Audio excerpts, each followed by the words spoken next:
Dr. Wallach is an expert on nutrition and longevity and is the famed author of the audio message, Dead Doctors Don't Lie, which has been heard by more than 50 million people. Get ready to learn and to laugh as Dr. Wallach shares some important facts that could very well save your life. And now, here is Dr. Joel Wallach. Hooah! Since most of you heard the tape, Dead Doctors Don't Lie, I don't have to give a lot of introduction to myself other than to remind you the thing that makes my view different on health, I think, is that I'm a veterinarian as well as a physician. And in veterinary medicine, we don't have health insurance for animals like we do people. And if we were to use a human healthcare type of system for animals or livestock, it'd be sticker shock for you. Your hamburger would cost you $275 a pound. Boneless, skinless chicken breast would be $450 a pound. A dozen eggs would be 50 bucks just to pay for the health care. So we learned a long time ago in the animal industry that we could keep the price of animal products such as meat and dairy and poultry and eggs down to where the average American could afford to eat them every day simply by eliminating health care cost. We do this in animals with simple little nutritional formulas, and that's why we have mouse pellets and rat pellets and hamster pellets and gerbil pellets and guinea pig pellets and rabbit pellets. We have canned and dried dog and cat food. We have pig pellets and sheep pellets and horse pellets and calf pellets and dairy pellets and ferret pellets and duck pellets and turkey pellets and trout pellets and catfish pellets and monkey pellets and pigeon pellets. I mean, every kind of animal you can think of that's been domesticated or used as a pet or a laboratory animal, we have pellets for. And the reason why we put animal feeds or animal rations into a pelletized form is so that every mouthful is perfect. Even the stupidest animal in the group gets a perfect diet.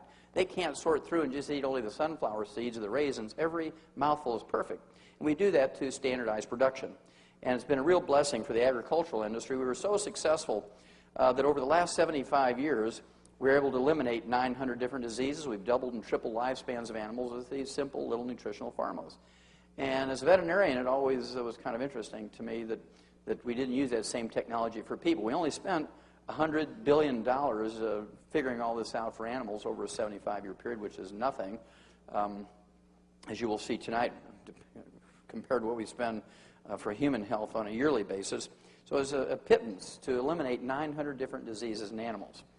Well, one of the things, before I became a physician, I was involved with a big research project with Marlin Perkins from the old Mutual of Omaha Wild Kingdom show. How many remember Marlin Perkins? Great gentleman, and I was really, really honored that he would think of me as a wildlife pathologist. I was in Africa actually doing conservation work, and he sent me a telegram, invited me back to the States in the mid-'60s, because he had gotten a $7.5 million grant from the National Institutes of Health. And this was to study pollution in the environment and the world ecology. And my job on the project was to do autopsies of animals that died of natural causes in the big zoos around the United States, because big zoos tended to be associated with big cities. And if there was any pollution problems going on in the cities, there was bound to be an animal in the zoo population that would be sensitive to the pollution. And we could use that animal much like the old coal miners used to use canaries. You know, they'd take the canary down to the mine, and if a little gas or methane would leak into the mine, the canaries were much more sensitive than the men, and they would drop off the perch and die long before the men were in danger of blowing up or suffocating. So that was the purpose of the study. Well, to make a long story short, over some years I had done 17,500 autopsies on over 454 species of animals and 3,000 human beings for a comparison. And what I learned, ladies and gentlemen, was that every animal and every human being that dies of natural causes dies of a nutritional deficiency disease. I'm going to repeat that because that's a very profound observation. Every animal and every human being that dies of natural causes dies of a nutritional deficiency disease. And of course, that was poo-pooed by many medical experts back then, because how could anybody die of a nutritional disease in America, right? There's no evidence to support the claim that we can prevent and cure diseases with vitamins and minerals. Raise your hand if you ever heard some version of that. No evidence to support the claim you can prevent and cure diseases with vitamins and minerals. Doctors say that, experts say that, professors say it, bureaucrats say that, everybody says that. Well, how many of you have ever heard of scurvy? Raise your hand. Sure, you know you can prevent and cure scurvy with vitamin C? How many of you have heard of rickets? Raise your hand. You know you can prevent and cure rickets with vitamin D? How many of you have heard of goiter? Raise your hand. You know you can prevent and cure goiter with iodine and copper and selenium? How many of you have heard of anemia? Raise your hand. Golly gee, you know you can prevent and cure anemia with iron and copper and folic acid and vitamin B12? And what about things like beriberi with congestive heart failure? You know you can prevent and cure that with thiamine or vitamin B1? And what about pellagra with all the emotional stuff and schizophrenia and diarrhea and all the skin diseases that go along with pellagra? You can prevent and cure that with vitamin B3, or niacin. And all the essential nutrients are called essential nutrients because if you don't have enough, you get diseases. If you get the disease, you take the nutrient, it goes away. So any doctor, any expert, any bureaucrat, any professor, anybody who says there's no evidence to support the claim you can prevent and cure diseases with vitamins and minerals is a fool. And you don't want to have a fool for a doctor. That's the last person you want to have as a fool as a doctor, right? Well, I was really pleased to see this come out in October of 2002. This was a World Health Organization study. They said that the study finds life expectancy closely mirrors dietary factors. They went on to say nearly 1/3 of early death and disability stems from nutritional or dietary causes, including too little food in the poorest countries, the wrong kind of food in the richest countries. And then this was perhaps the most profound observation they made. Inadequate intake of 3 key micronutrients, zinc, iron, and vitamin A, is responsible for an unexpectedly high burden of disease. Now, there's 90 essential nutrients. They didn't even look at the other 87. Okay? And so finally, 40 years later, they came to the same conclusion. So I feel pretty good about that. Well, as I said, there's all these essential nutrients. There's 2 reasons why they're called essential nutrients. Number 1, our bodies cannot manufacture them. We must consume them every day, either as food or as supplements. Number 2, if you're missing them, you get some horrible collection of diseases, many of which are life-threatening. That's why they're called essential nutrients. The ones I like to talk about are mineral deficiencies because they make up 2/3 of the essential nutrients. 2/3 of the essential nutrients are minerals, and our foods cannot manufacture them. Our food plants cannot manufacture minerals. Our food plants, our grains, vegetables, fruits, and nuts, can in fact manufacture vitamins and amino acids and fatty acids. We all know that. But if you can find me any plant that will manufacture a mineral, I'll give you $1 million tax-free, small bills, and any offshore account you want. Okay, you'll be really, very wealthy if you can find me a plant that will manufacture minerals. There's no such plant. Nutritional minerals do not occur. They do not occur in a uniform blanket around the crust of the earth. Nutritional minerals occur in veins like chocolate and chocolate ripple ice cream. Nutritional minerals occur in veins like gold and silver. And the odds of you getting all essential nutrients and all essential minerals just by eating well is 0. In the same field, for instance, on one farm, in the same field, row number 1 might have 3 essential minerals, row number 5 might have 0, row number 10 might have 8, row number 15 might have 20, row number 20 might have 0, row number 25 may have 0, row number 30 might have 16. And so it depends on which row in the field that your tomato or your corn or your soybeans or your wheat came from, what minerals you're getting. To be happy, plants only need 9 minerals. We need 60. And so if the plant's very happy and you look at it, man, this is a really good-looking carrot. You know it has 9 minerals, but what about the other 51? And it doesn't make sense to throw your life away, or at least part of your longevity or your health, on what may or may not be in the food, because you can't tell by looking at the carrot. As long as it's getting its 9 minerals, it's happy. Okay? Then you start seeing things like this. This is actually from 1995. Healthy crops depend on healthy soil. Well, everybody knows that, need 9 minerals. But the new report says that nearly 40% of the world's land used for agriculture is seriously degraded, which means it doesn't have these nutrients in it anymore.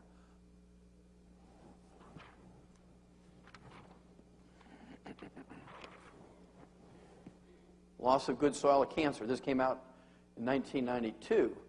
They said that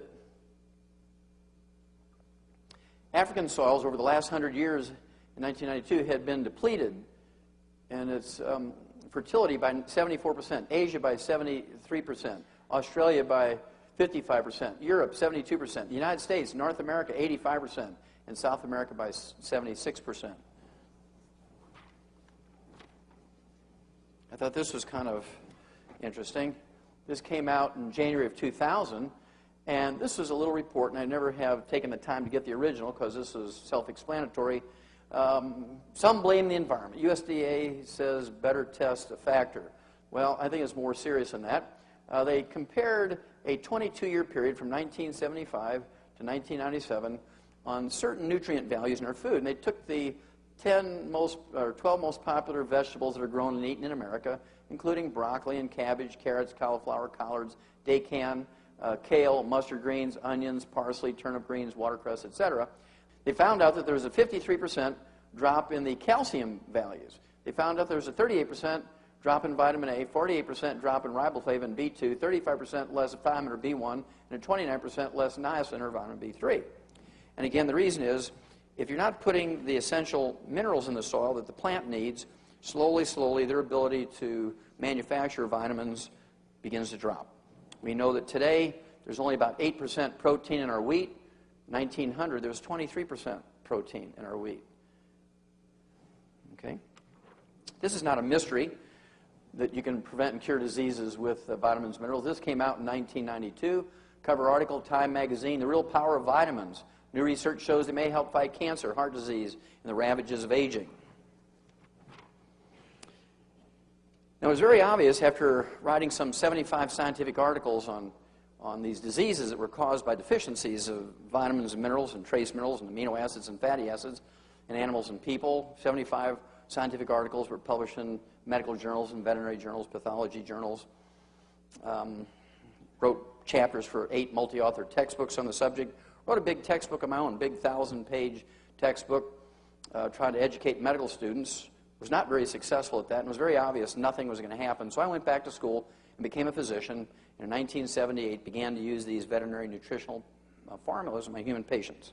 And one of the things I wanted to do special for my patients was to get them to live to be an average of 100 instead of 75. So I began to collect information on what it takes to live to be 100 instead of 75. And it's very interesting. A certain percentage of my patients back then, in 1978, would say things like, I don't think I want to live to be 100. I said, well, why wouldn't you want to live to be 100? Well, I don't want to wind up in a nursing home and be abused. And I thought that was kind of reasonable concern. So I began to collect information on 100-year-olds that would satisfy me that I was doing the right thing to help my patients live to be 100. And this is a sort of evidence you can find. This happens to be from September 2000. This is a cover of this particular issue of Scientific American. It's a great little scientific journal that they use to teach the scientific method to high school kids and college students. And they write it in the 5th grade reading level so college students can understand it. And this particular issue is almost entirely devoted to human longevity. They had articles in there by experts in gerontology and genetics and nutrition. And there was a little summary at the end to tell you what you were supposed to learn in this issue. And they were editorially scratching their head trying to figure out what was going on, because they were trying to find out what it was it would take people to live to be 100. And they compared the people who didn't listen to their doctors with the people who did listen to their doctors. They found out that the ones who did not listen to their doctors lived longer than the ones who listened to the doctors. Huh? And something we've known for a long time, right? So scientifically, they observed that, and they found out that the people who live longer salted their food, ate eggs every day, cooked and ate with butter, didn't use margarine. Many of them smoked. Many of them ate white lining behind the barn and were drunk all the time. The only exercise they did when they came home after work was to fall asleep on the floor. They didn't come home, take a shower, and go to the fitness center. And as I said, they ate eggs instead of egg beaters. They used butter instead of margarine. They ate their chicken skin. And they were just flabbergasted. They couldn't figure out why these people doing all the wrong things were living so long.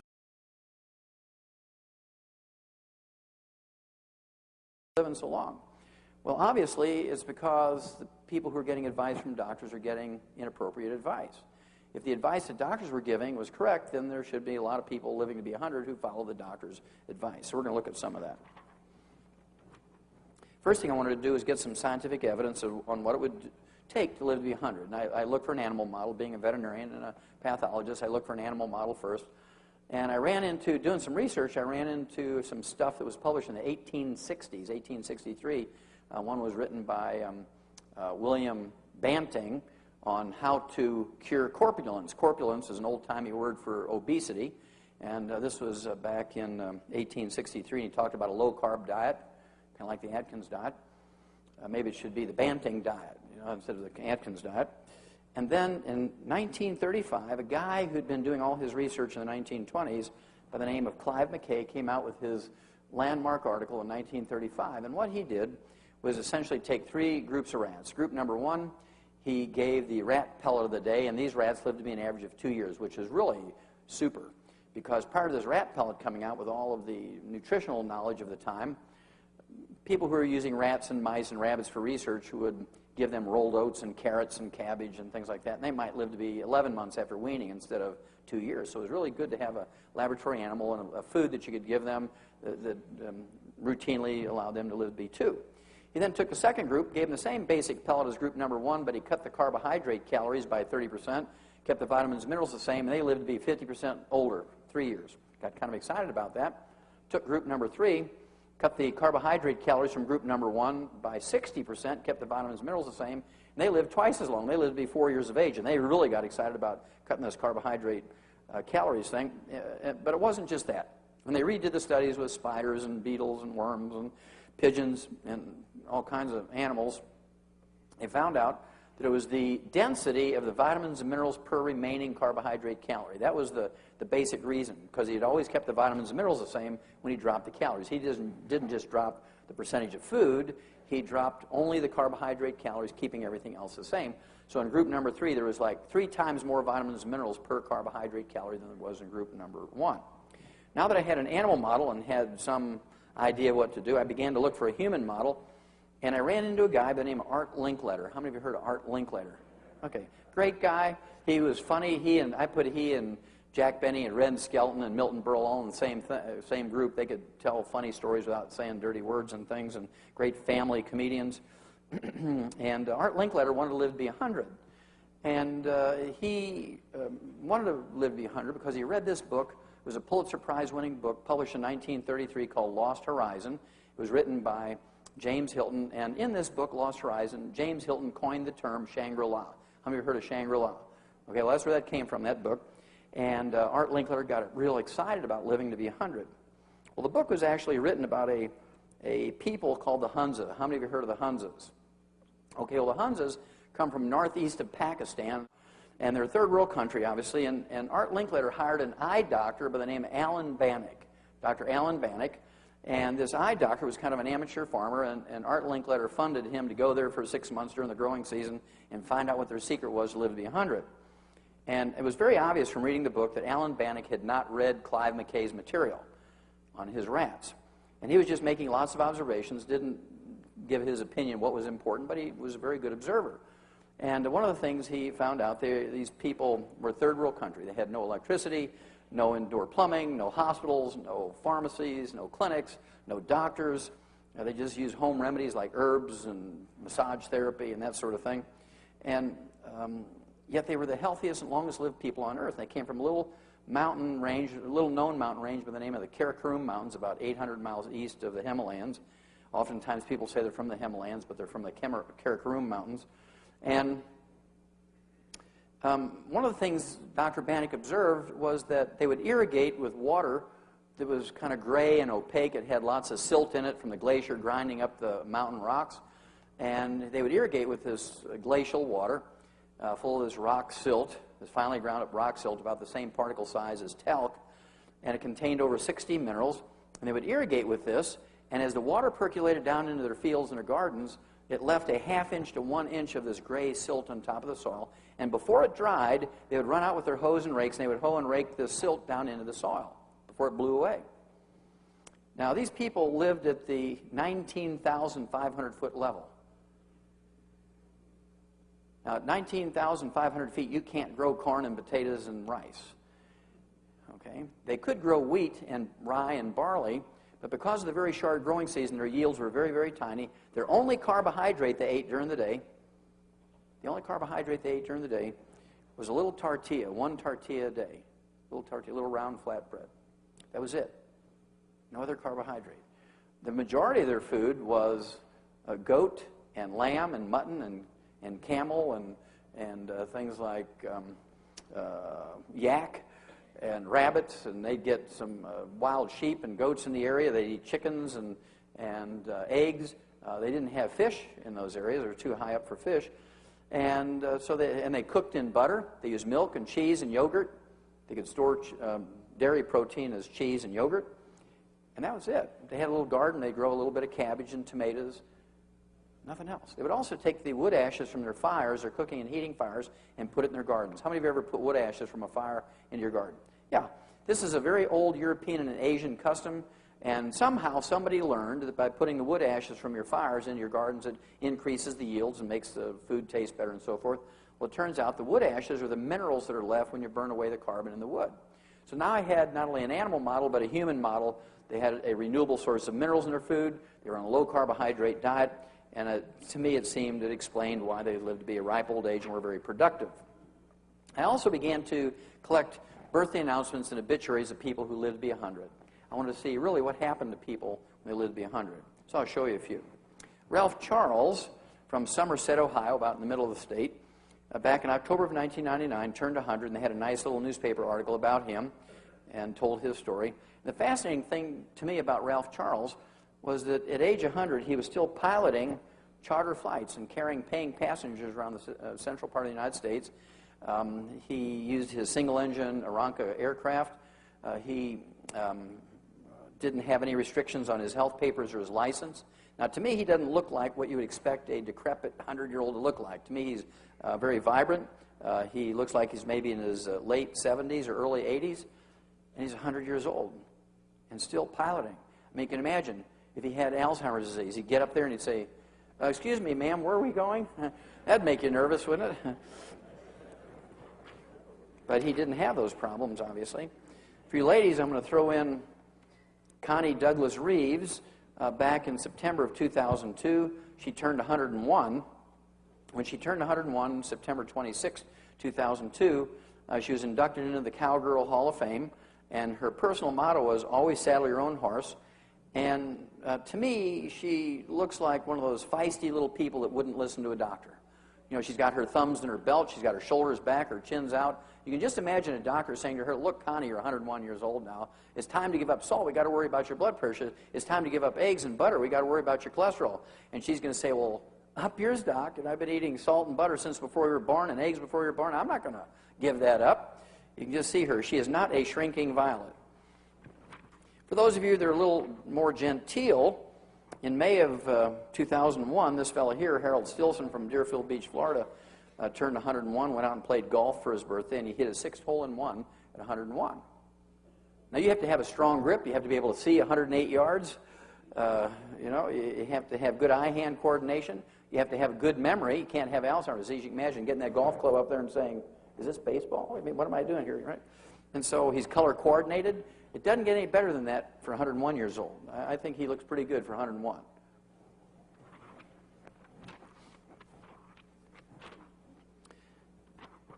And this fella, Antonio Todd, from Sardinia, the island, formerly island nation west of the mainland of Italy, back in January of 2001, turned 112, and he attributed his longevity to drinking 1 glass of red wine a day. There's a certain amount of validity to that because in the red wine there are these antioxidants that we know reduce your risk of heart disease and cancer. But you can get those same antioxidants in fruits and vegetables, so you don't need to drink the wine necessarily. It doesn't seem to matter what you eat as long as you keep the carbohydrates down and the vitamins and minerals up. That seems to be the thread, the common thread between all 100-year-olds. I'll show you an example. This gal here, Dora Ramathebe from South Africa, was born in 1881, and in 1995 she turned 114. And when she was asked, "Dora, what do you attribute your health and longevity to?" she said, "Oh, I ate locusts, you know, the grasshoppers. You know about grasshoppers here, right? Pumpkin seeds, tortoise meat, wild herbs, dried fruit, and a cup of coffee." You notice it doesn't say bread. You notice it doesn't say potatoes. It doesn't say rice. It doesn't say corn. The only carbohydrate might be a little bit of that dried fruit. She got her protein from the locust, from the grasshoppers, and the tortoise meat. She got her essential fatty acids from the pumpkin seeds, and if she ate the herb's grain, she got a little bit of vitamin C and folic acid and beta-carotene. And she lived to be 114. She probably lived longer than that. I didn't keep track of her after that birthday announcement.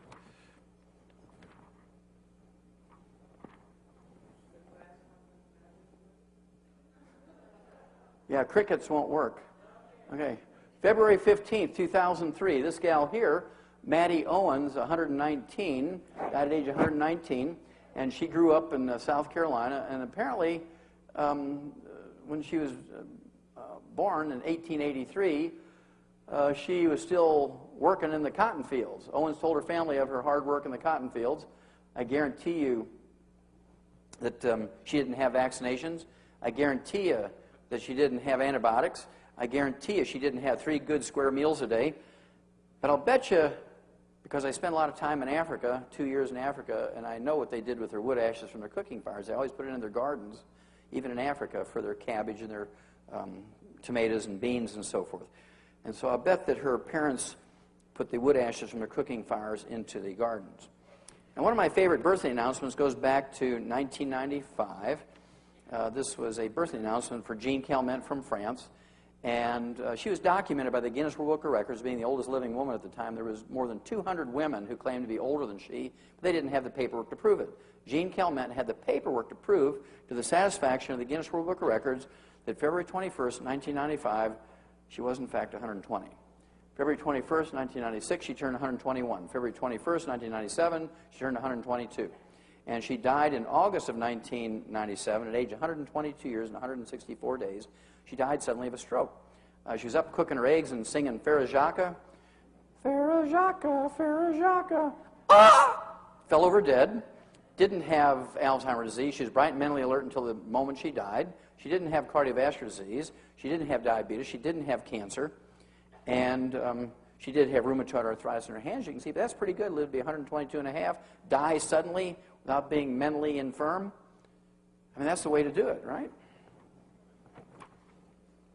I thought this one was kind of cute. I was in Adelaide, Australia, back in October of 2003 when this came out in an Australian newspaper. World's oldest man dies at 122. A Cambodian tiger hunter by the name of Sek Yi, who is also the martial arts expert, attributed his longevity and that of his wife, I'm assuming a widow now, Long Uk, 108, to smoking and prayer. That's kind of a strange combination. But I'm sure he had got some mineral somewhere.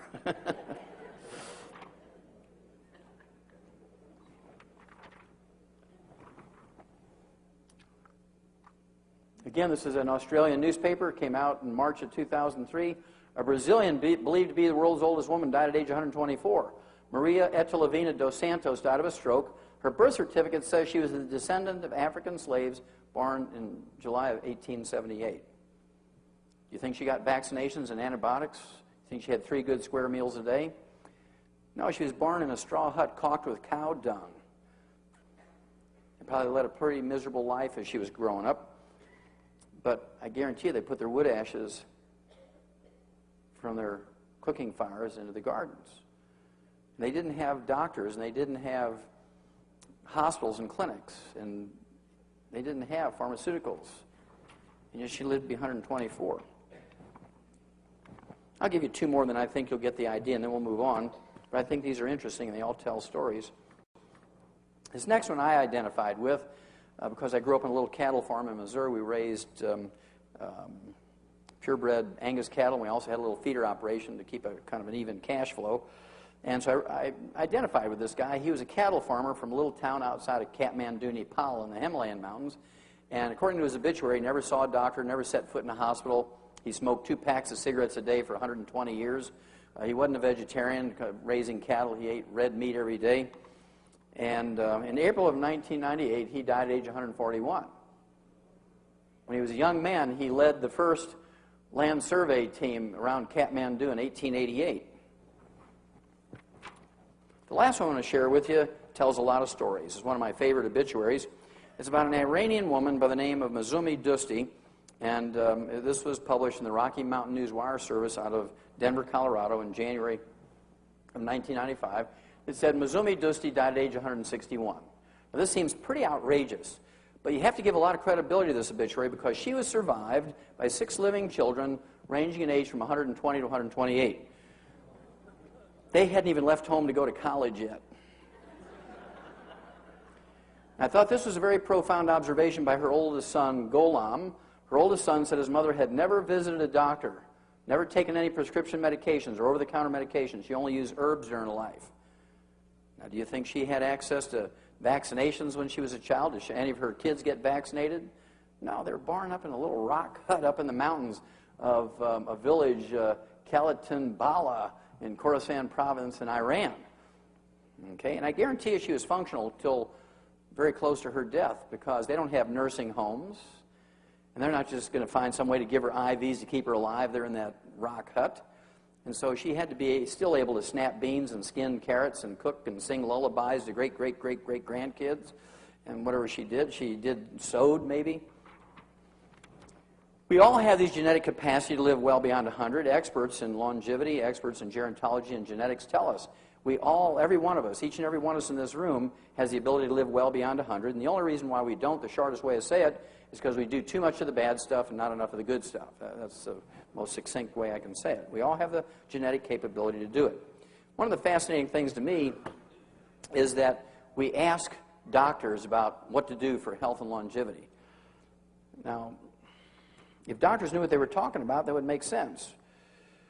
But I'm a scorecard kind of guy, and so I'm looking at doctors and saying, really, do they really know what they're talking about? When my tape, Dead Doctors Don't Lie, which came out in 1994, I had a statistic in there from a small survey. It said doctors lived to be 57.6, and I rounded up to 58 to give them the benefit of the doubt, and doctors just went ballistic. Well, Wallach, you got to be lying. We don't live to be 58. We live to be 75 like everybody else. Well, even if they live to be 75 like everybody else, that wouldn't be too good a recommendation, because if they're the holders of all knowledge and health and they follow their own recommendations, they should live to be 85 or 95 or 100 or something. Well, they didn't want to believe me, so they did their own study, and they came out 5 years later in 1999 with the answer to their study, and they found out that doctors in America lived to be 56. So I missed it by 2 years. So why do we ask people how to live a long, healthful life who only live to be 56 on the average? That's because they have convinced us that health care is very,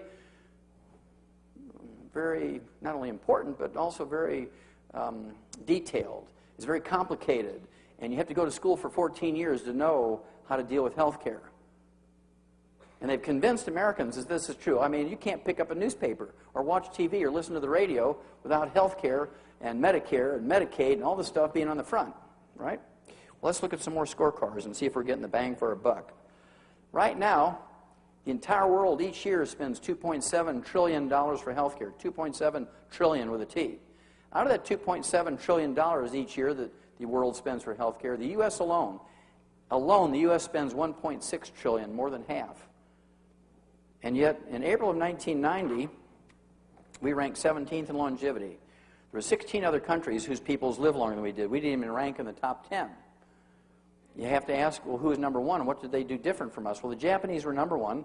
They lived to be 79.1, 4.1 years longer than we did. And the interesting thing was, the Japanese are heavy smokers. 68% of the Japanese smoke 3 to 5 packs of cigarettes a day. They are heavy smokers. They are the smokingest nation on earth.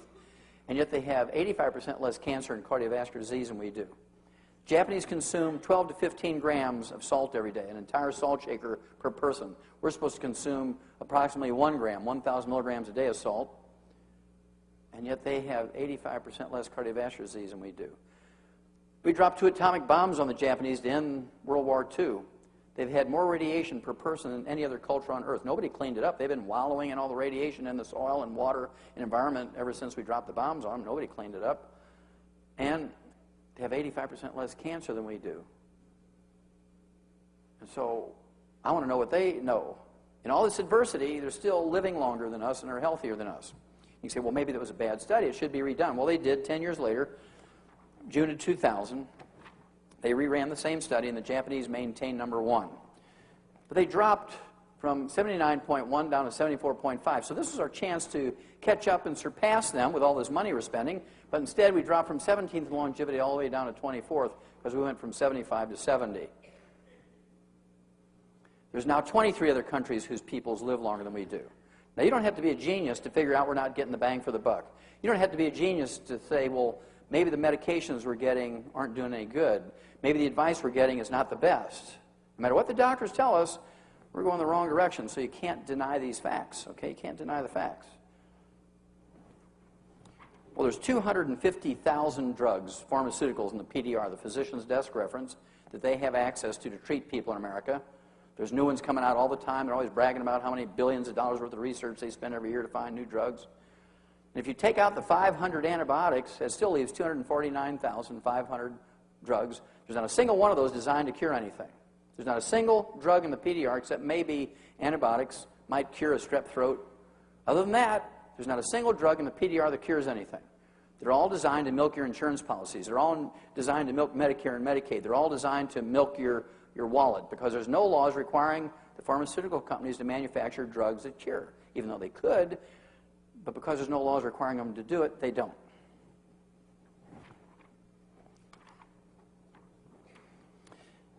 This just came out in January of this year.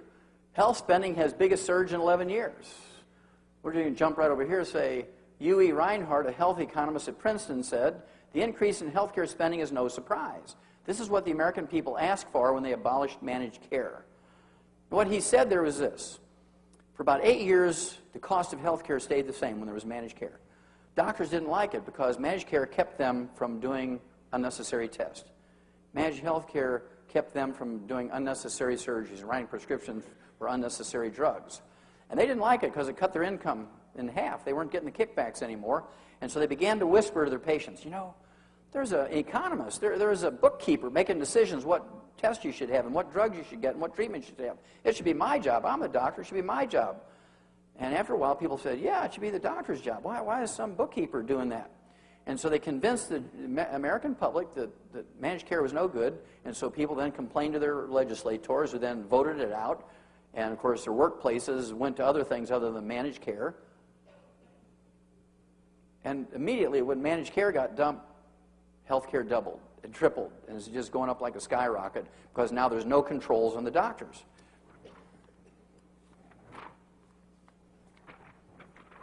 Well, how does this affect us? This came out in May of 2003. Age 65-plus workforce rose sharply since 1980. Americans are living longer and they're fretting about their financial security. What is the biggest reason why people are worried about their financial security? Healthcare. Healthcare, right? Healthcare is the biggest thing that people worry about. As you get older, you need more healthcare. And there's all kinds of things happening because of healthcare.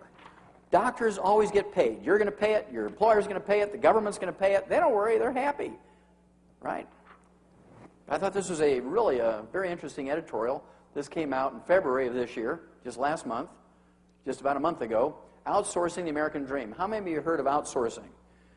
Okay, good. That's half of you. Outsourcing means that they're sending American jobs to other countries. I'll give you an example. These big corporations are training Indian people in New Delhi how to speak with a Texas accent. So when you call up, you see something on TV you want to order, or in a catalog it says call this toll-free number, or you want to make an appointment for an appliance repairman to come out of your house and put a new motor in your dryer or something. When you call up, they say, howdy, ma'am, how y'all doing? Because they've taught these guys in Pakistan and India how to speak with a Texas accent. How can we hip you? It only rings 3 times, and they pick it up in New Delhi, India, and they take this order.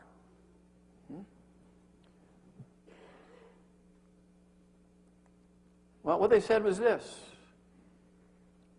By the time 2006 comes, between 35 and 45% of current full-time IT jobs, which are these information technology jobs, will be sent overseas. This amounts to 14 million jobs. 14 million jobs in the next year and a half are going overseas, and here's why. While telephone operators in the United States earn an average of $12.50 an hour plus their health care benefits, in India, they earn less than $1 and no health care benefits. And because of NAFTA, how many heard of NAFTA? The NAFTA agreement with all these countries gave our government permission to give corporations tax benefits to send the jobs out of the country. We give tax benefits to companies to send jobs out of the country. Now, how absurd is that? That is really absurd. It's absolutely criminal, right? It says payroll clerks in Asian nations take home less than $2 an hour and no health benefits, and their counterparts in this country averages $15.17 an hour with health benefits. So as health benefits climb and companies don't want to pay them anymore, they start outsourcing the jobs to countries that don't have health benefits. And what happens to the people who are here left in the United States? Well, they still have to pay for their health care.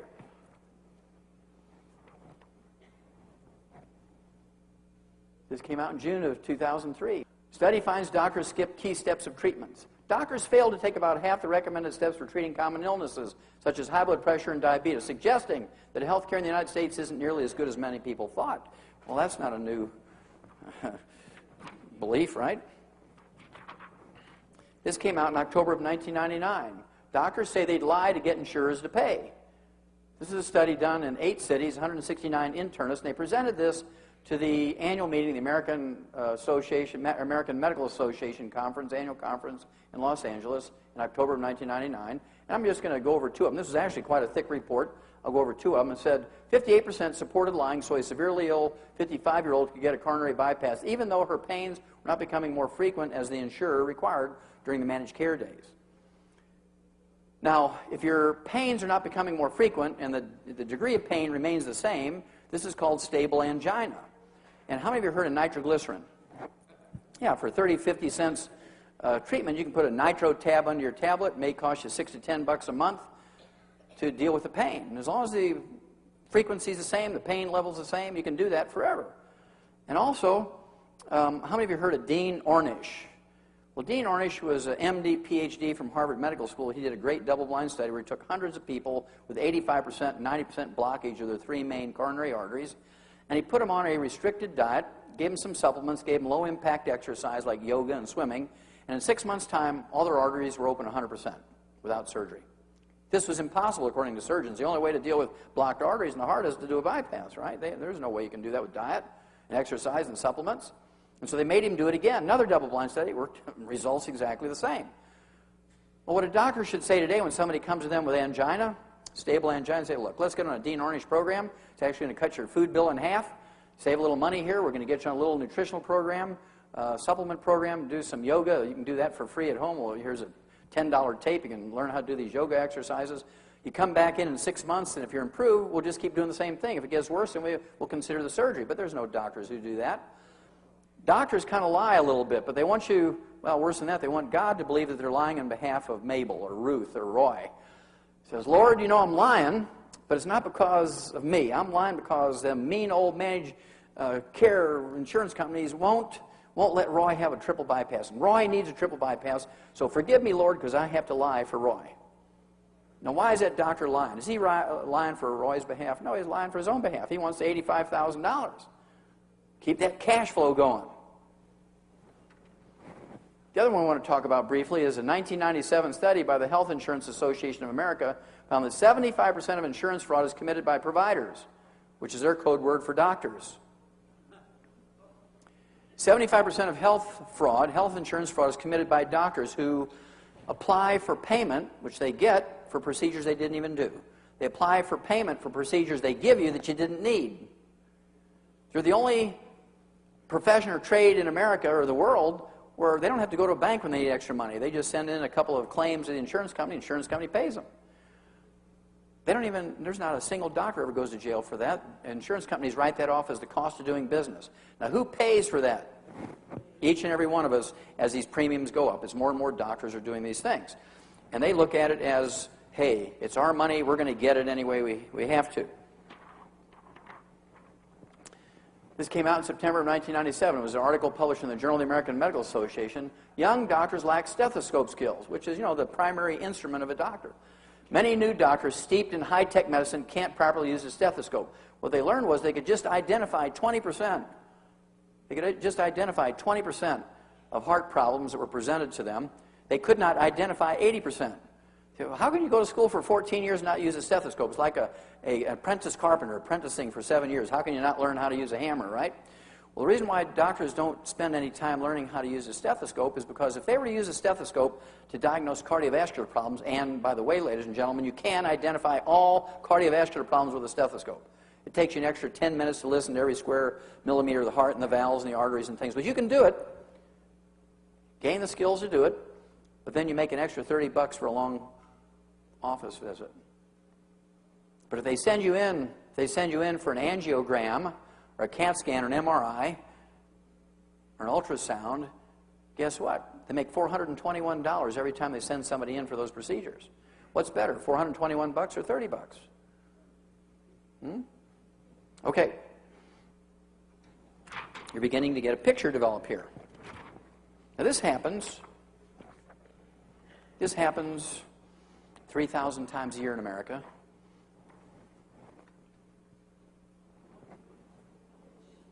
Mildred C. Clark, 86 years old, was found cold, stiff, and blue on her apartment floor.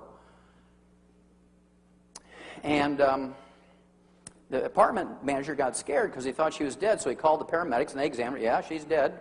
And so they called the coroner. He came out. Yeah, she's dead. So they put her in a body bag and shipped her to the Albany, New York Medical Center, which was associated with a medical school there in upstate New York. And so they sent an intern down to do the final exam before they wrote a death certificate on her, because you can't do an autopsy on somebody until they've had a death certificate. So he examines her, and he probably just closed his eye. I'd probably never seen a dead body by himself, right? So oh, well, everybody else says she's dead, so he writes this death certificate. They take her down to the morgue, and they strip her naked, take a pressure hose, blow all her makeup and gunk off her body, put her wet, naked body into the body bag, and they put her in a freezer for 90 minutes until the medical examiner and the pathologist get there to do the autopsy. 90 minutes after being in the freezer, they wheel her out and zip open the body bag, and Mildred C. Clark, 86 years old, sits up. She says, "Thank God you found me. It was cold and dark in there, and I didn't know where I was." I mean, after 14 years of medical school, doctors can't even tell if you're alive or dead. That makes me nervous. And then according to Ralph Nader in January of 1993, big study, according to Ralph Nader, doctors kill each year in America 300,000 patients in hospitals alone each year as a result of medical negligence. 300,000 are killed each year in hospitals alone as a result of medical negligence. Each year in America, 1.3 million Americans are injured in hospitals as a result of medical negligence. Each year in America, 2 million are infected in hospitals alone as a result of medical negligence. And despite heroic round-the-clock nursing care and intravenous antibiotics, 90,000 to 100,000 of these 2 million each year die.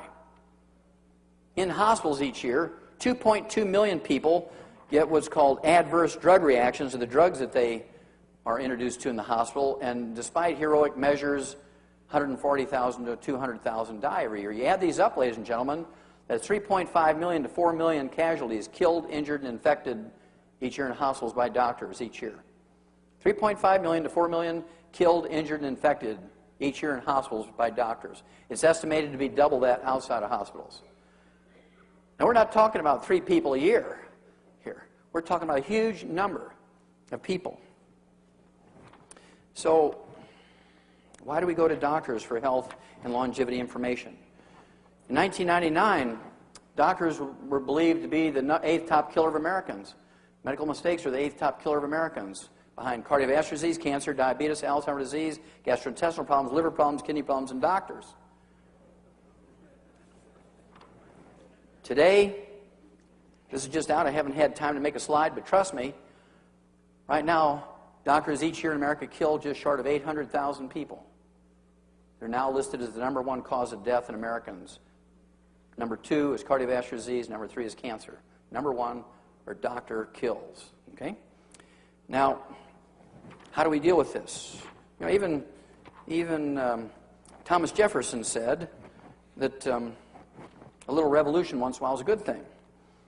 It's time to revolt against the American healthcare system. They do everything in their favor, nothing in the favor of the patients.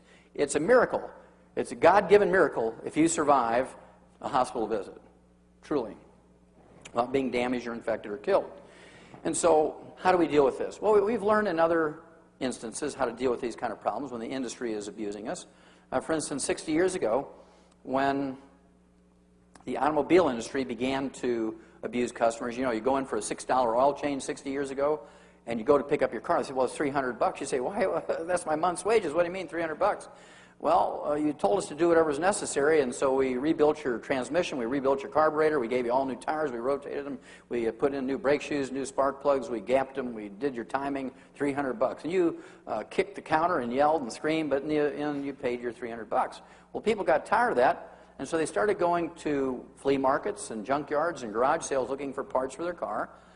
And after a while, the demand for these parts and tools at garage sales and flea markets and junkyards became so great, these sources couldn't handle the demand anymore, so a whole industry popped up. How many of you have heard of Napa Auto Parts and Pep Boys and AutoZone and Schutz?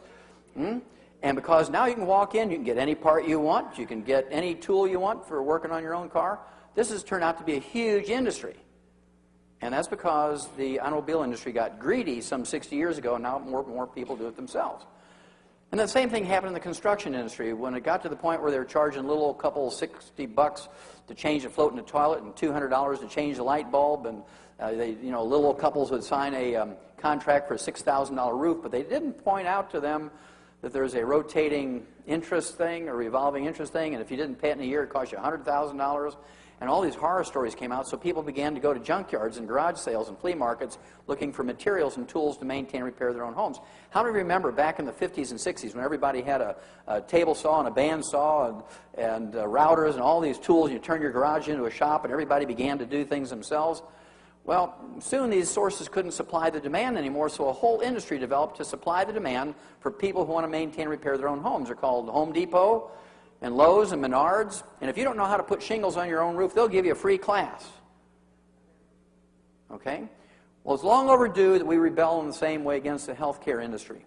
We need to do more and more ourselves. With a little bit of education, 15 minutes of reading a night, listening to tapes or CDs in your drive around your car. In any particular instance, with 15 minutes of reading, you can do whatever a doctor does. It's that simple. For instance, a doctor has less than $100 worth of stuff in his examining room. He's got a blood pressure cuff, a stethoscope. He's got a thermometer, a little rubber mallet to see if you have reflexes. Well, if you walk in the examining room, I know you got reflexes. Now, if they carry in, I might want to test them. But if you walk in on your own, you're singing and dancing, I don't have to worry about that too much. They have a little AAA battery pen light. They look in your eyes and down your throat with. And that was given to them by some salesman for a pharmaceutical company. You can jerk it out of their pocket and look at it, and you'll say, oh, look at that, Pfizer. Okay? So they have less than $100 worth of stuff. You can go to a pharmacy or a grocery store and buy all that stuff yourself without a prescription. With the exception of ultrasound and radiation and CAT scans and MRIs, you can get just about any test that a doctor would send you to a lab or a hospital for. For instance, you can go and you can buy a little bottle of test strips to find out what your blood sugar and blood cholesterol is. You can get little test strips to find out if you have blood or sugar in your urine. You can get test strips to find out if you have blood in your bowel movement to do a screen for colon cancer and ulcerative colitis and maybe gastric ulcers. You can find out if you're pregnant or not. For $19.95, you can get a little test strip, you pee on it, and you find out if you're pregnant or not. 30 seconds, honey, I'm pregnant, kind of thing, right? 30 seconds, $19.95. You don't have to go get a physical exam, get a blood test, they charge you $150, and then you got to come back in 3 days for another $150 visit, so it winds up being like $500 to find out if you're pregnant or not. You can do it for $19.95. The one that I really find disgusting are the fertility clinics. You have to pay $25,000 up front before they even talk to you, because they might slip and give you a little information. So before the doctor will see you, you got to pay your $25,000, and then they'll start talking to you about what they can do to help you in a situation of infertility. Well, they want you to believe that they are the holders of all knowledge in this. Well, back when I was a kid, my dad only, 60 years ago, my dad only had a 4th grade education, and he knew how to artificially inseminate cattle back then. It was not a new thing. We've been doing it livestock for 75 years, maybe longer than that in research, but out in the field practicing, any farmer could do AI or artificial insemination themselves. And, with a $2.95 basting syringe and a condom to collect semen, you can do it yourself for less than $5.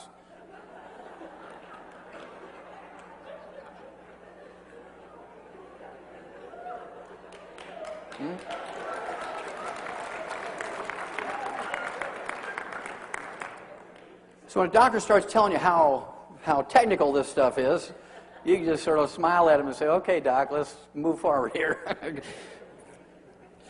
Now, how many of you ever heard of cholesterol? Raise your hand. If you didn't raise your hand, I think you're asleep. Okay. Each year in America, we spend over $100 billion for cholesterol testing. Not treatment. Just cholesterol testing, we spend over $100 billion a year. It's a huge industry just for cholesterol testing. That's why, doctors made everybody in America paranoid. How many of you had anybody in your family live in their 80s or 90s? Raise your hand. Sure, I think most people in America have had somebody in their family live to be 80, 90. I guarantee you they ate eggs, they cooked in butter, they didn't have margarine back then. They salted their food. These people smoked. They ate red meat instead of tofu. They ate eggs instead of egg beaters. They didn't exercise, and yet they lived to be 80, 90. Many of them went on to live to be 100. And following their advice, we're going backwards. Spending $100 billion a year for cholesterol levels and eating the way doctors have told us. Most people revere their doctors. We've gone from 17th in the world in longevity to 24th. So it doesn't seem like all that's doing much good. Well, if any of you can find me a disease, if anybody in this room can find me any disease that is caused by elevated blood cholesterol and triglycerides, I'll give you $1 million, small bills, and any offshore account you want tax-free. There's not a single disease caused by elevated blood cholesterol and triglycerides. When you have elevated blood cholesterol and triglycerides, I kind of look for other things. You might have a deficiency of niacin, vitamin B3. You could have deficiencies of chromium and vanadium, 2 trace minerals. You might have deficiencies of the essential fatty acids, or a ratio problem between omega-3 and omega-6s. You could have early goiter, or hypothyroidism will cause an elevation in your blood triglycerides and blood cholesterol. You could have early diabetes. You can have early diabetes. Even before your blood sugar goes up, your blood cholesterol and triglycerides go up when you have diabetes. Don't take my word for it. Go to the library and look in a medical book on diagnoses. What's the first blood changes that occur when you have diabetes? Elevated blood cholesterol and triglycerides. What's the first blood changes when you have low thyroid? Elevated blood cholesterol and triglycerides. Do the elevated blood cholesterol and triglycerides cause any disease? No. They're just signals. They're just signals to look somewhere. Do they cause cardiovascular disease? No. Have nothing to do with cardiovascular disease. Nothing. Well, why do doctors get so excited about lowering your cholesterol and lowering your blood triglycerides? Because they get a kickback every time they write a prescription for statin drugs. Lipitor, Loped, and Lipitor. Why would you take a drug that doesn't really do anything, doesn't prevent diseases, lowers your cholesterol, that's what they do, but it causes liver cirrhosis and blindness? That's why you got to go in every couple of months to get your blood taken to see how your liver's doing. They got to look in your eye to make sure you're not going blind yet. Why would you take a drug that gives you liver cirrhosis and makes you go blind when it doesn't do anything? How many of you ever heard of free radicals? Good. How many of you heard of trans fatty acids? Yeah, these are common words today. Everybody in the street, even little 6-year-old kids know about these things. And yet, doctors continue to recommend to consume free radicals and trans fatty acids. If I were to come out with a product, Dr. Wallach's 100% pure free radicals, the finest trans fatty acids in the world, and I'd label and put them in a health food store, how many people would buy them? 0. I wouldn't sell any of them. And yet, everybody listens to the doctors when the doctors say, I want you to use margarine instead of butter. Margarine is nothing more than a big block of trans fatty acids and free radicals. It is pure 100% trans fatty acids and free radicals. They've killed more Americans with margarine in America than all the wars put together in the 200 plus years we've been a country, both domestic and foreign. And so if you have any margarine at home tonight, I want you to go home and box it up and ship it UPS to Castro. Put a little note in there that says, my cardiologist says this is good for your heart, and in a show of good faith, I'm sending you some margarine. Hopefully he'll be stupid enough to use it. And I like to have my patients eat 6 to 10 eggs a day. The more eggs you eat, the lower your cholesterol goes. The more eggs you eat, the lower your cholesterol goes. I personally eat 6 eggs a day, so I hope you do too. They're great protein, and if you don't fry them, don't cook them in margarine. You want to poach them, soft boil them, hard boil them, soft scramble them in butter at low temperature. This came out in 1995. This little study was presented at the annual meeting of the American Heart Association in Anaheim, California. They said 2 eggs a day won't hurt. And when that report came out in 1995, that sent a shockwave through the entire medical system.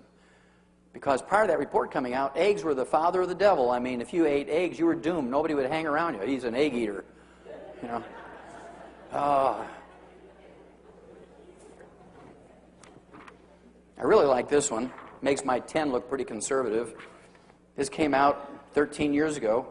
New England Journal of Medicine, very respectable medical journal. Normal cholesterol in an 88-year-old man who eats 25 eggs a day. Now, you have to ask yourself, why was this old dude eating 25 eggs a day? Maybe he didn't have any teeth and couldn't eat steaks anymore. Maybe he owned an egg farm and liked to do his own quality control. But I think it was more scientific than that. If you appreciate that 95% of male sex hormone, testosterone, 95% of female sex hormones, estrogen, progesterone, 95% of the weight of our adrenal hormones, our adrenaline, comes from a master steroid in our body. It's made from a master steroid in our body called cholesterol. You can only make 10%. The other 90% must come from your diet. And when your adrenal glands are exhausted, what's the most likely thing that you're not consuming enough of? Cholesterol. When you're sitting there watching TV, guys, when your wife's saying, hey, look at my nice nightgown, would you rather watch TV or watch me? And and she's got you on an egg-free, butter-free, chicken skin-free, red meat-free diet.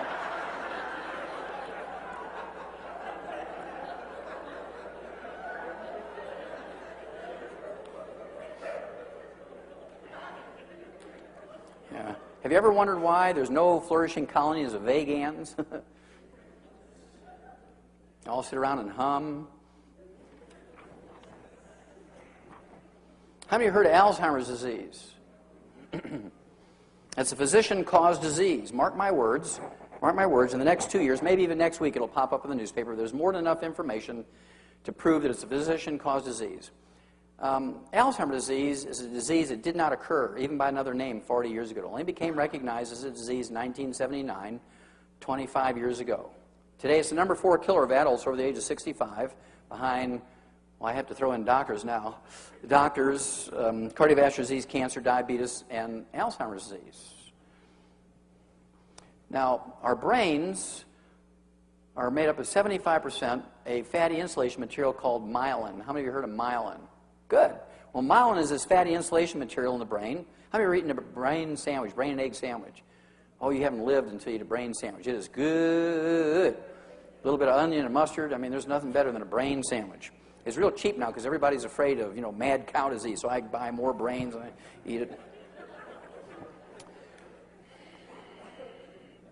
But at any rate, this myelin makes up 75% of our brain weight. It's so important to the animal and human brain. Myelin is 75% of our brain weight.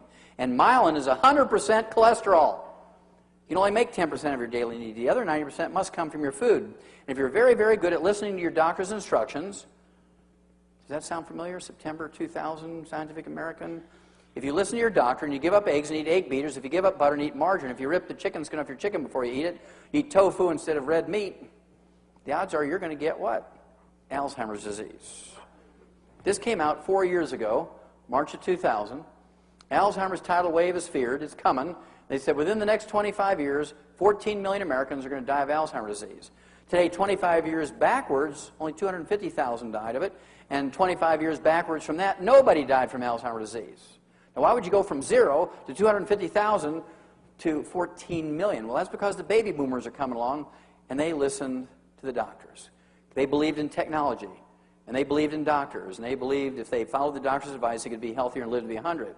And so now baby boomers are the ones that get a higher rate and higher percentage of Alzheimer's disease than our older relatives who could care less. Okay? Remember Ralph Charles still flying airplanes at 100? Harold Stilson still hitting in golf hole-in-one at 101? Mazumi Dusti, 161? Still babysitting and singing lullabies and maybe cooking and sewing?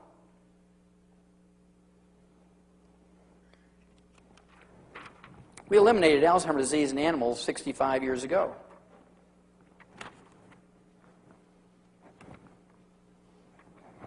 This is a human study that came out in July of 1992. Vitamin E can ease memory loss in Alzheimer's patients. This was a study by the University of California, San Diego Medical School and the Salk Institute, infamous for the Salk polio vaccine. They said that vitamin E could bring back a certain amount of memory and make people functional again. Well, nobody could believe that was true, so they redid the study, and 5 years later they came out with this. Vitamin E might slow Alzheimer's disease. High doses of common vitamin E can slow the devastating decline for some Alzheimer's patients, significantly delaying the need for nursing home care. Again, the University of California, San Diego, University Medical School. Now, if you can delay the need for nursing home care for a spouse or a child or a parent, grandparent, aunt, uncle who has Alzheimer's disease by 5 years, would that be emotionally and financially beneficial to a family? Of course it would. Why don't doctors tell you this? Well, because they own the stock in the nursing home in your town that takes care of Alzheimer's patients. They don't want this to get out. This came out in 2003, November 2003, a study by Tufts University Medical School in Boston. They found out you could reduce your risk of Alzheimer's disease by 48% by just taking either supplements or fish 3 times a day to get the omega-3 essential fatty acids. This has been repeated over and over and over. This just came out January 2004. People taking vitamin C and E were 78% less likely to have a diagnosis of Alzheimer's disease.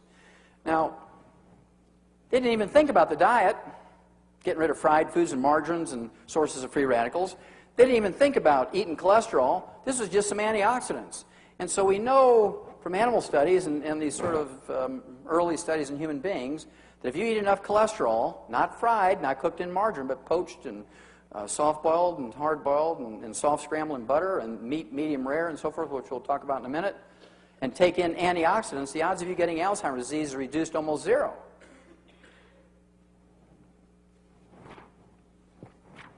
I have to go ask my doctor. Well, he's only lived to be 56. Why would you ask him?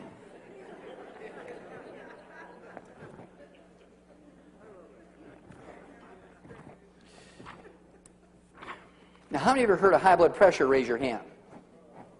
Sure, everybody knows about high blood pressure, a very common disease. How many of you have heard of a veterinarian telling you need to give your dog a calcium channel blocker or a beta blocker for high blood pressure? Not very often. How about your goldfish? What about your parakeet and guinea pigs? You know, every animal can get high blood pressure just like people. The reason why they don't is in these little pellets we talked about earlier, we put things in there so they don't get it. They can get it, but they don't get it because we put the stuff in the pellets so they don't get it.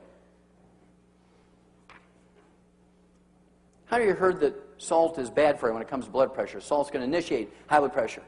How many of you have heard that genetics has something to do with it? Well, both of those are wrong. Salt has nothing to do with high blood pressure, and genetics has nothing to do with high blood pressure. It's a simple deficiency of a single nutrient. A single deficiency of a single nutrient. We've eliminated high blood pressure in all these animals. What's the first thing that a good farmer puts out for his livestock in the pasture? Salt blocker, salt lick, isn't it? And there's nobody out in the pasture telling a cow she's limited to 1 lick a day, is there? And I refuse to believe that my human patients are dumber than a cow or a sheep. Say, look, go ahead and salt your food to taste. Don't worry about it. If you put too much salt on there, it won't taste good. You won't eat it. Remember the Japanese. They consume an entire salt shaker per person a day, 15 grams of salt a day, and they have 85% less cardiovascular disease than we do. And high blood pressure is not even in their vocabulary because they don't get it very often. Well, this came out in July of 1997. It redeemed my view on salt. It says, doctors lack proof that too much salt is unhealthful. After years of telling healthy people that too much salt isn't good for them, researchers still don't have solid evidence to back up that claim.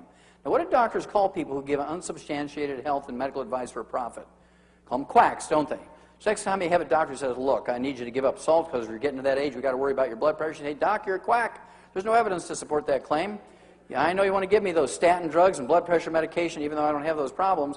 And you need to go back and kind of read your stuff here because that's not true.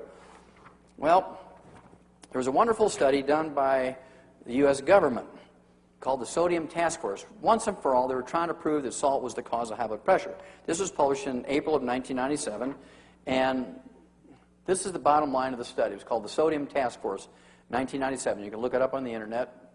The study found that people who limited their salt intake to 1,000 milligrams or 1 gram a day, like doctors want you to do, have 6 times more heart attacks, 600% more heart attacks than those who defied their doctors and ate double that amount. If you listen to your doctor, you had 6 times more heart attacks than people who defied their doctors and ate double that amount.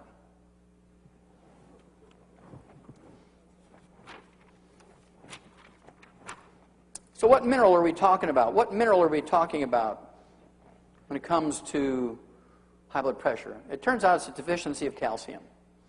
Now, you can drink 50 gallons of milk a day and you can't get enough calcium to get your blood pressure down. You can eat 25 pounds of cheese a day and the only thing that will happen is you'll be so constipated you'll need a jackhammer to have a bowel movement. If you didn't have hemorrhoids, you're going to get them.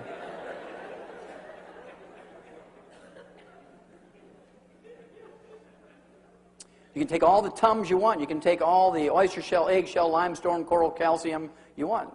Nothing's going to happen. That's because if you take 1,000 milligrams of limestone or calcium carbonate, which is coral calcium and eggshell and oyster shell, all those are the same chemical formula.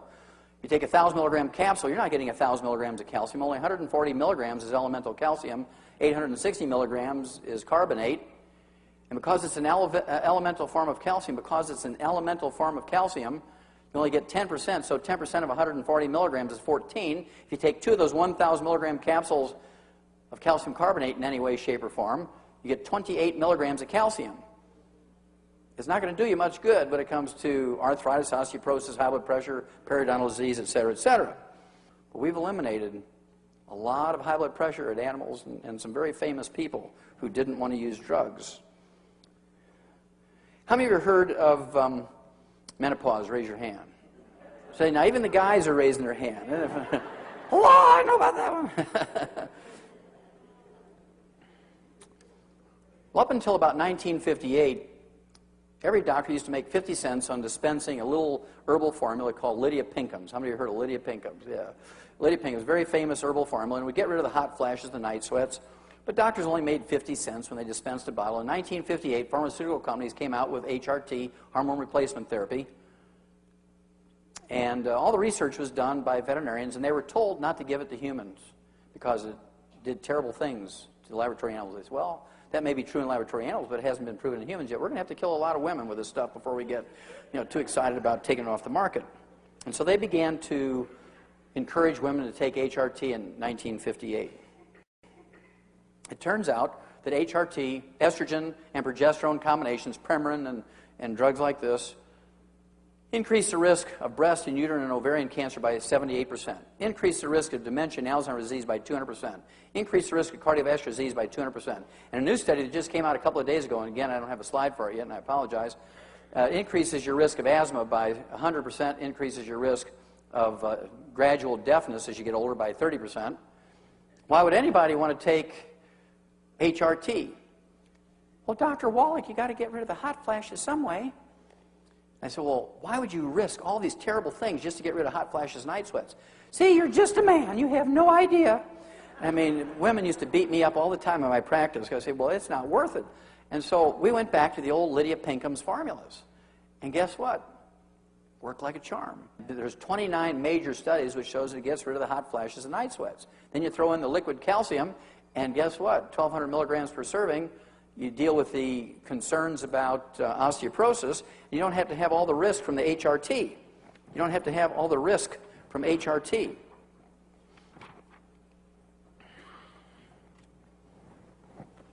This came out actually in 2000, and they said, and they predicted that the report on carcinogens or cancer-causing chemicals, which was going to come out in January of 2002, is going to list estrogen as a cancer-causing chemical. Well, guess what? That report comes out every year.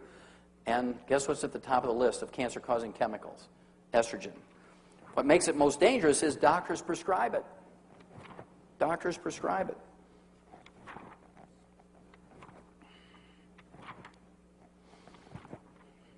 Obesity. 40% of Americans are overweight now.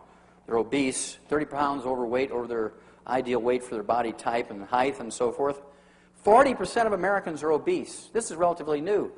50 years ago, it was like 15%, and 100 years ago, there was very rarely, less than 1% of Americans were obese. And it turns out it's caused by a simple, single problem. I can walk on a horse farm, and I can tell you in 30 seconds if the horses on that farm are getting all the minerals they need. This is a little working wagon in an Amish farm in Lancaster County, Pennsylvania. And I walked on that place, and I knew immediately that the horses weren't getting all the minerals they needed because the horses were eating, nibbling all along this buckboard rail, and then they just ate this one particular place. Why did they eat that one particular place? Because that's where the farmer put his hand when he jumped out of the wagon every time. His hot, sweaty hand full of what? Salt. Okay? Now, my daddy had a fourth-grade education, and he knew every time he'd see our cattle chewing on the fence and eating dirt and chewing on the feed box instead of eating the feed, they were minerally deficient. He'd give them minerals, and it'd go away. And we usually learned painfully when we were a kid that it's not socially acceptable to chew on the furniture and eat dirt. Bam! Don't do that anymore. That chair costs a lot of money. Ooh, okay.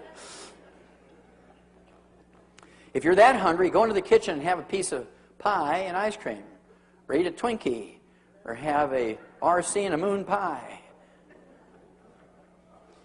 And so people began to recognize these cravings, which we call pica and cribbing in animals and munchies in people. The munchies in people are pica and cribbing in animals. Pica and cribbing in animals are the munchies in people. And so we've been taught that these cravings and the munchies are due to a Twinkie deficiency.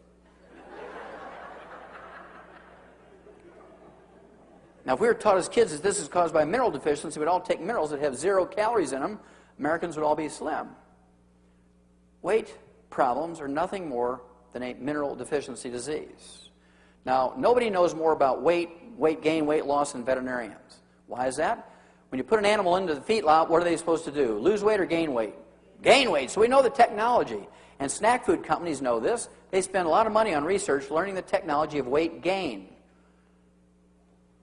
And they fix their little snacks to make sure that you just can't eat one. In fact, one of them, Lay's potato chips, even uses that as their motto on their bag. You just can't eat one. And so they fix it so you're minerally deficient if you eat their stuff. Okay? But if you take your minerals, the cravings go away. And that alone, you can lose 10, 15, 20 pounds just because you're not desiring to eat things between meals. You're not going to sit there and watch TV and fill your face all night because you don't have those cravings anymore. It's not a problem with your self-respect. It's not a problem. You don't have a deficiency of hypnosis. You don't have a deficiency of acupuncture. You don't have a deficiency of ephedra. You have deficiencies of minerals. You take your mineral program, need a couple of meal replacers a day, give up some carbohydrates, which you learn from Clive McKay and William Banting and so forth, and Bob Atkins. You give up carbohydrates in your bread and your pastas and your rice and your potatoes, and you're going to lose weight and keep it off. It won't come back as long as you stay on that program. But as soon as you go off your minerals, the cravings start up again because it's a mineral deficiency. You'll always get rid of the cravings within 10 to 14 days. Now I want to talk briefly about 3 serious ones. We're first going to talk about cancer, some of the more serious diseases. This came out in 1997. We had spent $30 billion on a war on cancer. This bill was signed by Nixon when he was in office. And despite 26 years of spending this $30 billion, researchers suggest putting emphasis on prevention. Now, you give me $30 billion, 1 year's time, I'll find you a cure. And why couldn't they find a cure for $30 billion? I mean, we only took $100 million to fly a man to the moon, put him on the moon's surface, pick him up, and bring him back. $100 million to do that. $30 billion, they looked for a cure, but they didn't think outside the box. They weren't really looking for a cure. They spent all their time looking for a better chemotherapy with your tax money, because that's where the money is. Well, during that time, every 5 years or so, they doubled the amount of money for research. The death rate remained the same. So they weren't looking in the right place, obviously, or really looking that hard. I know your doctors didn't tell you about this one. This one came out in October of 1998. There was a Harvard Nurses Health Study. It had 90,000 nurses, 20 years of data, and they could only use 15 years of the 20 years of data in the study for these 90,000 nurses because for the first 5 years there were not enough nurses using multiple vitamins. And what they found out was these 90,000 nurses who take multiple vitamins for at least 15 years can cut the risk of colon cancer by 75%. Are there any drugs that will do that? Is there a drug in the market that will cut your risk of colon cancer by 75%? No. How come your doctors didn't email you, call you up, call you, bring you in and say, look, here's something really remarkable. Just by taking one multivitamin every day, you can reduce your risk of colon cancer by 75%. Yahoo! Did they do that? No. I bet not a single one of you got any direct communication from your medical doctor telling you this. They read it in their journals, the Harvard Nurses Health Study. Whether you believe it or not, how many of you have heard that a low-fat diet will reduce your risk of colon cancer and breast cancer and all kinds of cancers? How many of you heard that? Whether you believe it or not. Yeah. This is one of the American Cancer Society, doctors, the American Medical Association. Everybody says low-fat diets will reduce your risk of cancer, high-fat diets increase your risk of cancer. Harvard Nurses Health Study, 90,000 nurses, 20 years of data. They compared the rate of cancer in these 90,000 nurses, comparing those that had more than 50% of their calories as fat, which is a very, very high-fat diet, compared to those that had less than 20% of their calories as fat, which is a very low-fat diet. And if fat content of your diet had anything to do with the rate of cancer, the ones having more than 50% of their calories as fat should have a lot more cancer than the ones having less than 20%. I mean, that's real simple stuff, right? Well, this came out in March of 1999. It was published in the Journal of the American Medical Association. Again, they compared the rate of cancer in these 90,000 nurses, comparing those that had less than 20% of their calories as fat versus those that had more than 50% of their calories as fat. They found no measurable difference. The amount of fat you eat in your diet has nothing to do with the rate of cancer. The amount of fat you eat in your diet has nothing to do with the rate of cancer. Nothing. It turns out the amount of fat in your diet has nothing to do with the rate of cancer. It's how you cook the fat. It's how you cook the fat. Not the amount of fat, it's how you cook the fat. This study came out in 1998, University of South Carolina. Big study. Study links very well done meat to breast cancer, and then later on to prostate cancer and colon cancer. Among women who preferred all their meat very well done with a doneness score of 9, where the fat was burnt, and it tastes very good, believe me, burnt fat tastes very good. I used to eat it when I was a kid. There was a 462% greater chance of having breast cancer than for women who ate their meat rare or medium. Not a 5% increase in risk, not a 50%, not a 100%, not a 200%, not a 300%, not a 400%, but a 462% increase in risk of getting breast cancer, colon cancer, and prostate cancer if you eat your meat cooked well done and eat burnt animal fat. Now, after tonight, you can't claim you were not informed. If you go home, you continue to eat burnt animal fat, whether it's in hot dog skins over the fire, you know, or you're grilling chicken skin and eating it that way, or you're grilling your hamburgers burnt. You know, I get people, I cringe. People, I want my hamburger burnt. I don't want to see anything pink in there. I want it burnt. I want like charcoal. They're doomed. Even God can't help them. You know, when you're that stupid, God can't help you. And when you're at the bottom end of the gene pool, He's got to let you go.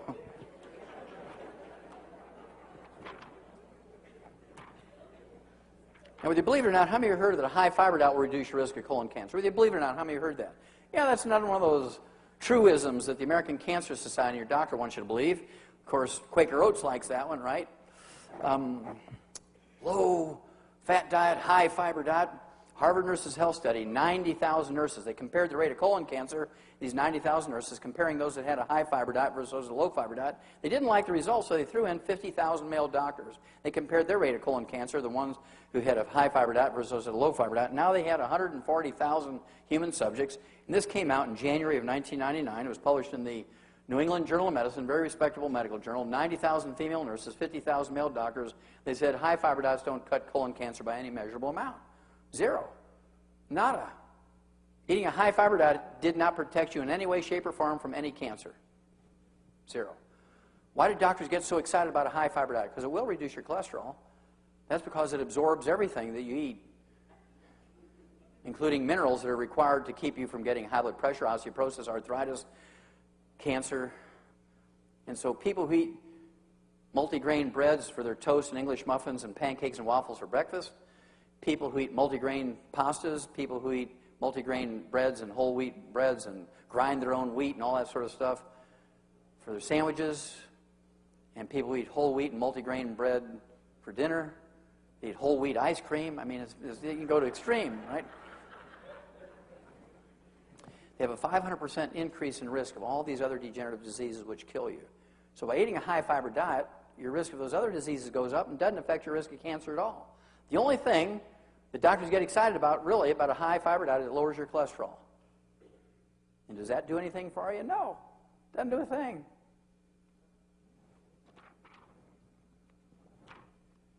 You reduce your risk of colon cancer by 60 to 80% by eating dark berries, raspberries, black raspberries, blueberries, blackberries, black cherries, strawberries, according to the Ohio University. Big study by Ohio University. Reduce your risk of colon cancer by 60 to 80%. How many of you ever heard of trace mineral selenium? Good. How many of you heard that trace mineral selenium is a great antioxidant that's going to reduce your risk of cancer, whether you believe it or not? How many of you heard that? Okay, well, this has been kind of a recent thing. They're kind of growing crazy over selenium. In fact, the information on selenium really came out in April of 1912 in this very famous medical journal called Popular Mechanics. April of 1912. And this fellow here, Professor Dr.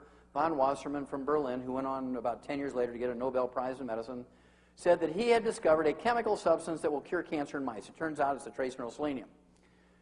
The selenium has a selective action against cancer cells but doesn't hurt healthy tissues.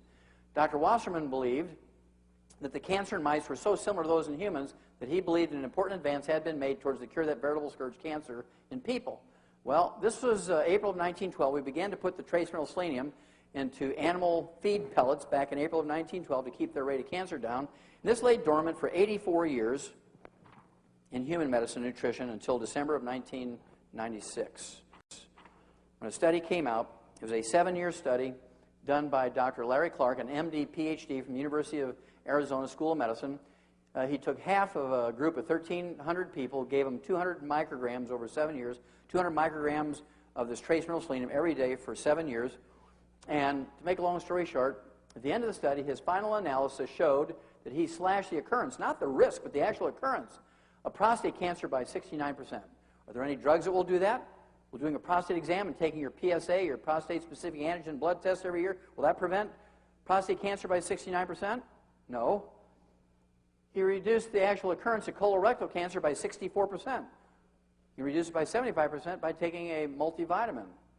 You reduce the actual occurrence of lung cancer by 39%, whether you smoke or not. About 90% of lung cancer occurs in people who never smoked. Smoking is not the cause of lung cancer. It's inhaling all the fumes when you fry food is the biggest single cause of lung cancer. All those free radicals coming out of that margarine you're frying with.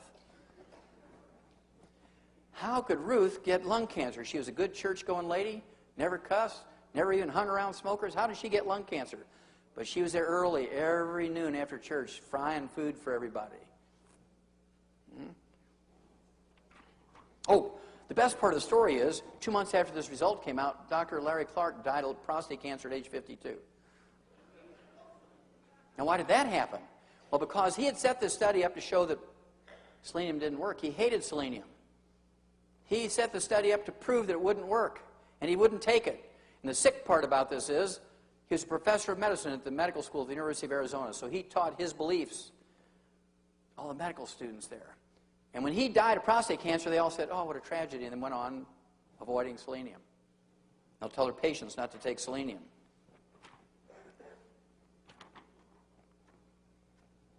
This came out March 6, 2002.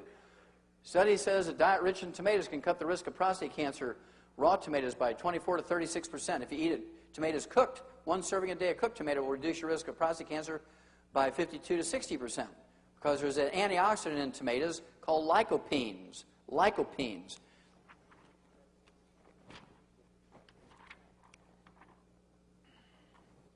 I love this when it came out in September of 1998. Call green tea the cure-all of cure-alls. Why is that important? Why do we have 85% more cancer than the Japanese? Well, our national drink is Coca-Cola. Their national drink is green tea. And green tea contains an antioxidant, catechins, or EGCGs, that are 100 times more potent than vitamin C in neutralizing free radicals. Catechins and EGCGs in green tea are 100 times more potent than vitamin C in neutralizing free radicals. And perhaps 100 times more potent than vitamin C in reducing your risk of cancer.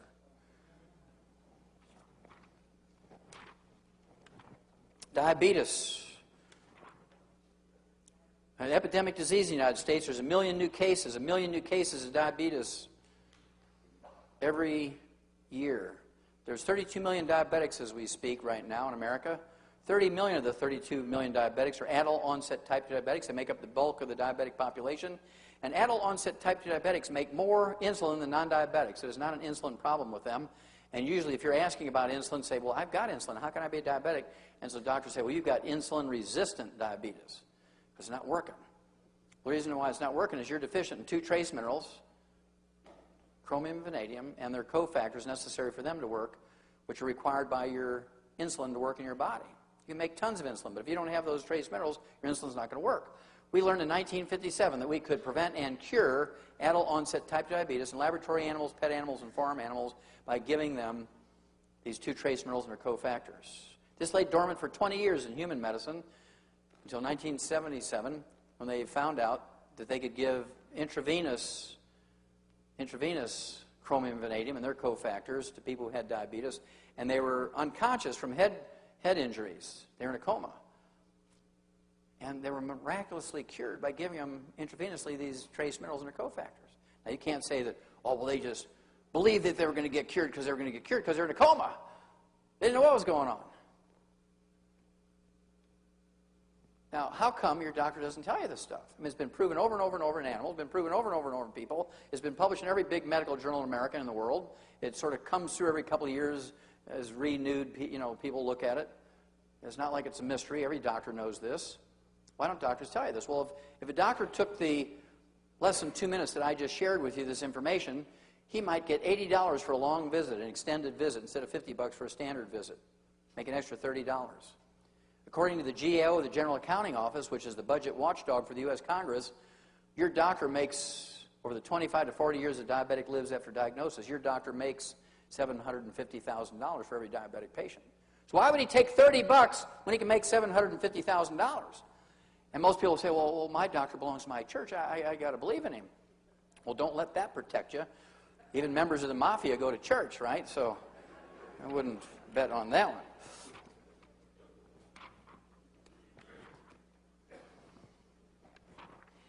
According to the U.S. Department of Agriculture, 100 years ago, Americans were eating a half a pound of sugar per person per year. A half a pound of sugar per person per year. Today, 100 years later, according to the U.S. Department of Agriculture, Americans are eating 157 pounds of sugar per person per year, or now we're eating a half a pound a day. So in 100 years, we've gone from a half a pound of sugar per person per year to a half a pound of sugar per person per day. That, plus the deficiency of these nutrients in our food, has resulted in this epidemic of diabetes. Do you think our genetics has changed that much? I don't think so. If you look in the book Rare Earths Forbidden Cures, one of our books, the guy who's doing all this study on these two trace minerals back in the 1950s, actually, Dr. Walter Mertz, went back into the 1940s and began to look at chromium levels in American blood, and he found out there was a big range in 1948, micrograms per liter of parts per billion, 28 to 1,000. In 1971, it dropped to 13. In 72, it dropped to 10. In 73, our chromium levels in our blood dropped to 4.7 to 5.1. In 74, it dropped to 0.73 to 1.6. In 78, it dropped to 0.16. Is it going up or down? It's dropping like a rock. Well, in 1980, it went up 3 times over 1978 values to 0.43. Why did that happen? Remember 1977? They're publishing all these papers on how chromium and vanadium was good for you. And so everybody was taking chromium and vanadium. They were running to health food stores and taking it. And so everybody's blood levels of chromium and vanadium went up. But because they couldn't cure diabetes with chromium and vanadium without all those other cofactors, in 1985 it went back down to 0.13 because people got frustrated because it wouldn't work if you just use those 2 trace minerals without the other cofactors. So between not having enough of these nutrients, the chromium and vanadium and their cofactors in our food anymore, and eating all this sugar, more sugar, less chromium, vanadium, we have an epidemic of adult onset type 2 diabetes. The last one we're going to talk about is arthritis and osteoporosis. Arthritis and osteoporosis. According to the Center for Disease Control, 85% of all Americans over the age of 50 already have arthritis and osteoporosis of one type or another, or to one degree or another. There's not a single medical treatment designed to prevent or fix it. Aspirin, Celebrex, Vioxx, Tylenol, ibuprofen, Advil, Aleve, methotrexate, gold shots, prednisone, cortisone. None of those prevent or cure osteoporosis and arthritis. They all have terrible side effects, many of which are life-threatening. And what makes this really, really, really bad, ladies and gentlemen, we learned how to prevent and cure osteoporosis and arthritis in animals over 300 years ago. Now, we didn't know all the biochemical reasons why these approaches worked, but we knew in the last 75 years the biochemical reasons why these little nutritional formulas worked. But we knew how to prevent and cure osteoporosis and arthritis in animals for over 300 years, in some societies 1,000 years. And your doctor is still trying to just give you painkillers and doing surgery. How many of you heard of arthroscopic surgery of the knee for arthritis? Yeah, it's a very common procedure now. This came out in July of 2002. Arthroscopic knee surgery for arthritis is a worthless procedure. This was published in the New England Journal of Medicine. How many of you know somebody who's had arthroscopic surgery of the knee? Yeah. Well, if you have arthroscopic surgery of the knee for arthritis, that doesn't deal with the systemic problem that's going on, right? Just one little knee. And of course, doctors in 2001, and there's only like maybe 5,000 doctors out of the 1 million doctors who do this procedure, their income for that one procedure in 2001 was $1.5 billion. Now, do you think they'll ever give up that procedure? No. It's been proven to be worthless, published in the New England Journal of Medicine as a worthless procedure. When there are cures available, so they're not going to use the nutritional approach. They're not going to use the nutritional approach. They're going to use arthroscopic surgery of the knee because that's worth $1.5 billion to them.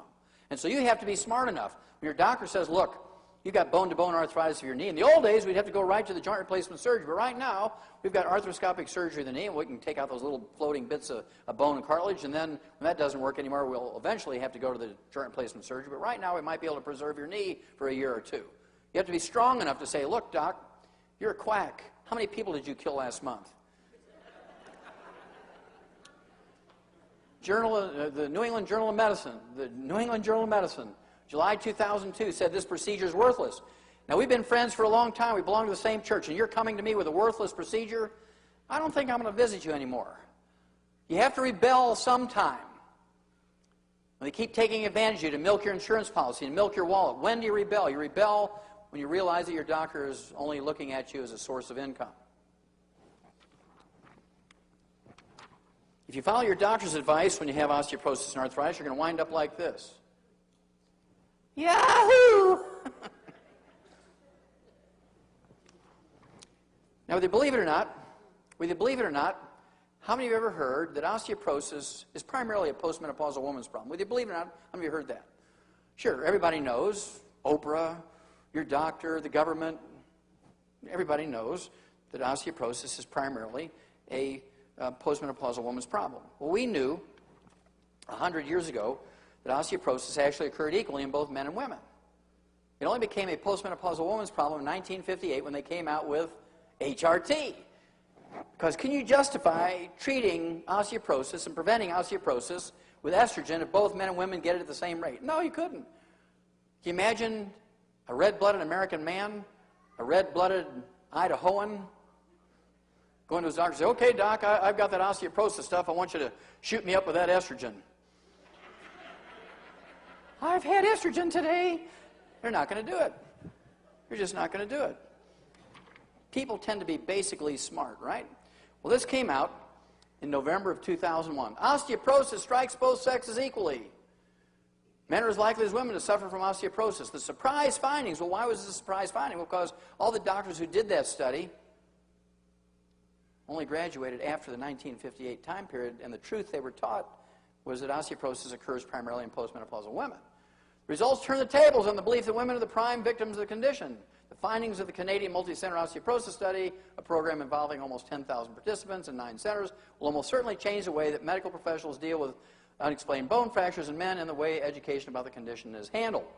Now, raise your hand, gentlemen, if you have received a direct communication from your medical doctor, either an email, a postcard, a phone call, saying, look, come on in. I've just learned that osteoporosis occurs equally in both men and women. I'm so excited about this because I can help you before something bad happens. Come on in, we'll do a bone density test. How many of you men have gotten that communication from your medical doctors? Look at that. None. As I traveled around the world, 18 countries in the last 3 years, not a single man has raised their hand. Now you say, well, why would that be? Why wouldn't doctors want to tell their men patients?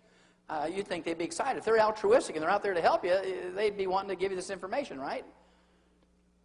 Well, guess what would happen? Every woman would immediately stop using HRT. And they're making so much money from the kickbacks and writing the prescriptions from HRT, they're afraid to rock the boat. They don't want to start anything that's going to rock the boat. So any doctor who today continues to write prescriptions for women for HRT should be put in jail for 25 years of life without possibility of parole. And that would be the kindest of treatments that I would figure for them. Ladies, when your doctor comes to you and says, I want you to take estrogen for osteoporosis, you can say, Doc, you take it for 25 years. And then, if it works, I'll take it. See what he says. One of the other things you have to do besides taking all the raw materials to rebuild your bone and cartilage and ligaments and tendons and connective tissue is to give up carbonated drinks. Carbonated drinks are the single greatest contributor to osteoporosis and arthritis and fractures of the bone. They interfere with the absorption of nutrients, especially minerals, digesting protein.